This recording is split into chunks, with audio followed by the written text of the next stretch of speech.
Je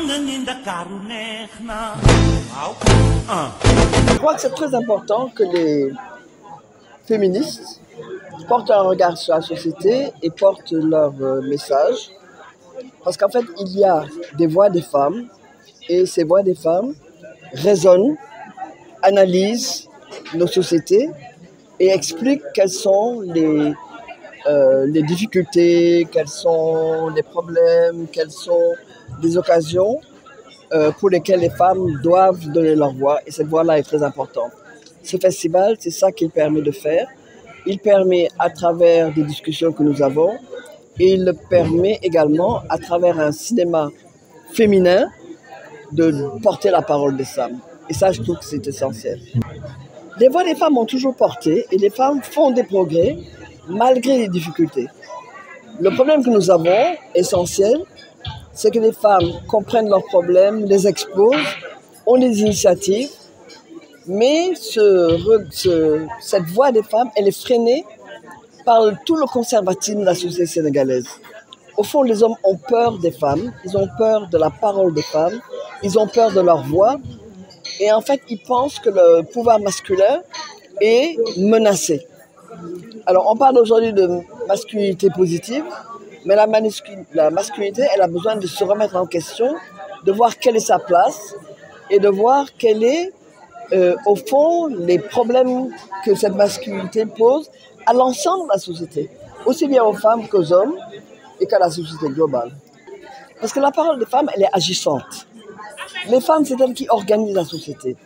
C'est elles qui constituent cette trame vivante qui fait que nos sociétés avancent. Quand il y a quelques années, l'Afrique a connu les crises de l'ajustement structurel et que l'on disait que le continent africain allait s'effondrer, au fond, la parole des femmes elle a été importante parce que leur action a été importante. Quand les hommes ont été mis au chômage par les programmes d'ajustement structurel et que les femmes se sont rendues compte que si elles ne s'organisaient pas mieux, si elles ne prenaient pas cette place de chef qu'elles occupent, mais dont elles ne bénéficient pas du titre, à ce moment-là, on a vu la différence. Et cette différence de la voix des femmes, cette différence de leurs actions, la reconnaissance que l'on doit avoir à l'égard des femmes, c'est ça qui manque. Et je pense que les femmes se battent pour cette reconnaissance et ça, c'est essentiel. Mais les sociétés sont conservatrices. La société sénégalaise n'a jamais autant été fondamentaliste religieusement, fondamentaliste socialement, fondamentaliste politiquement. On a un gouvernement sénégalais où il n'y a que 5 femmes.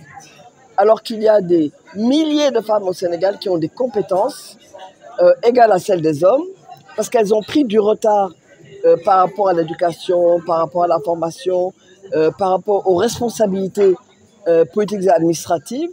Aujourd'hui, elles sont au niveau, mais malgré tout, on a un pouvoir on a l'impression qu'ils ne s'en rendent pas compte. Et cette parole des femmes, elle est absolument essentielle pour montrer qu'elles sont là.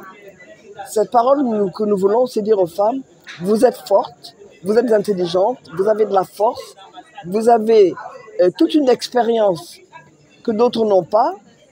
La société en bénéficie parce que tous les jours, les femmes, dans leur maison, sur le lieu du travail, dans les hôpitaux ou ailleurs, font que la société ne s'effondre pas. Il serait peut-être temps que ce soit reconnu et qu'au fond, on puisse de manière tout à fait égalitaire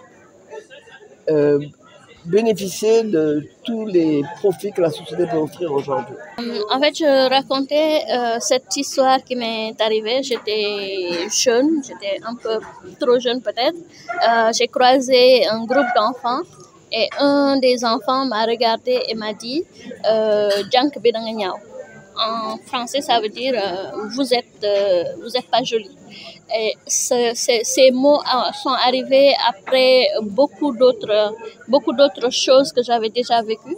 Et ça a été en fait un tournant dans ma vie parce que plus tard, quand j'ai voulu être réalisatrice documentaire, j'ai choisi en fait d'interroger la beauté, le regard que la société peut avoir sur une femme. comme moi, un regard stigmatisant et qui en fait pose la question de savoir qui est en quoi être belle peut être en quoi ça importe en fait pour avoir notre place dans la société. Parce que le plus important, nous sommes des hommes, nous sommes des femmes. Ce que nous devons faire, c'est surtout jouer notre rôle, contribuer au développement de ce pays, faire ce que nous devons faire. Que l'on soit belle, que l'on soit vieille, que l'on soit petite, que l'on soit grosse. Ces stéréotypes, ces clichés qui enferment en fait l'être humain n'ont pas leur place dans notre société. Et malheureusement, beaucoup, ça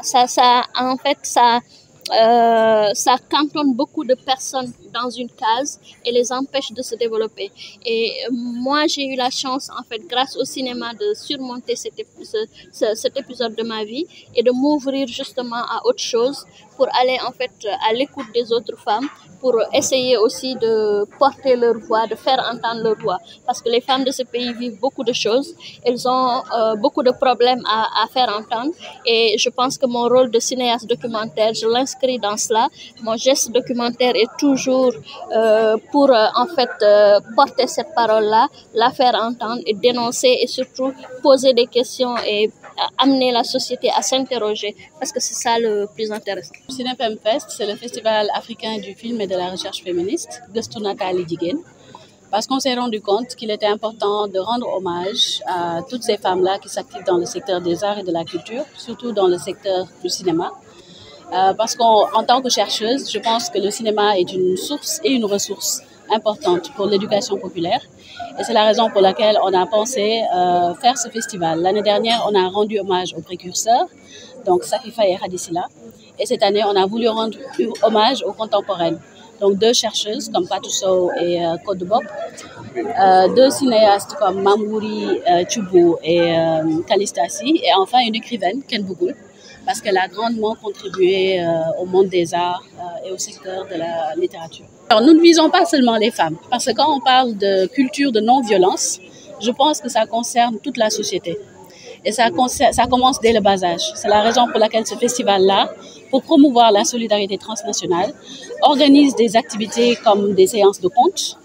Ici, à Yen Kids Academy, on a aussi organisé d'autres événements qui intègrent la communauté. Vous voyez qu'il y a des femmes qui sont là, des coopératives qui vendent leurs habits, etc.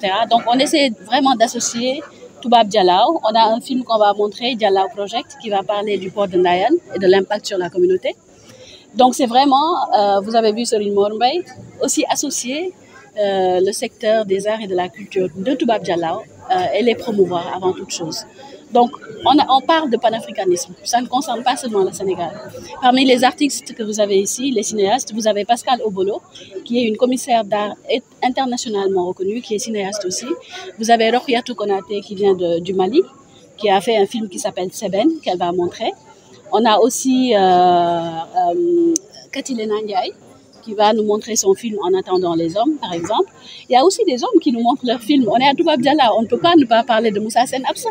On va parler du film Khalé de Moussa Sen Absa. Il y a Dame Gueye aussi qui va venir de Saint-Louis pour nous parler de son film L'homme vierge, qui inverse un peu les stéréotypes. Et nous avons une pléthore d'autres films.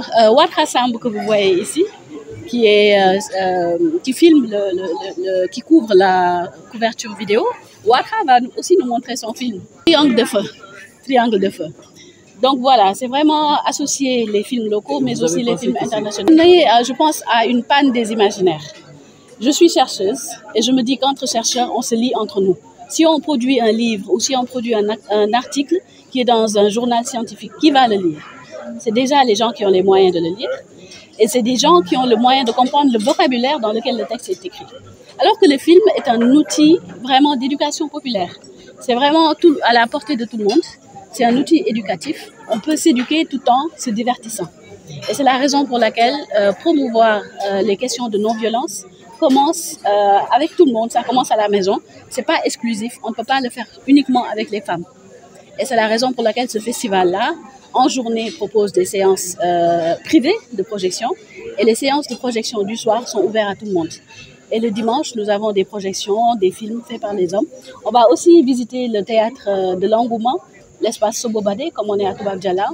on va aller sur les pas de Gérard Chenet et présenter le livre de Zoubida Fall, Conversations féminines, l'initiative de Koumba Touré, Géante invisible, et mon livre Féminismes africains, une histoire décoloniale, qui a été publié par Présence africaine.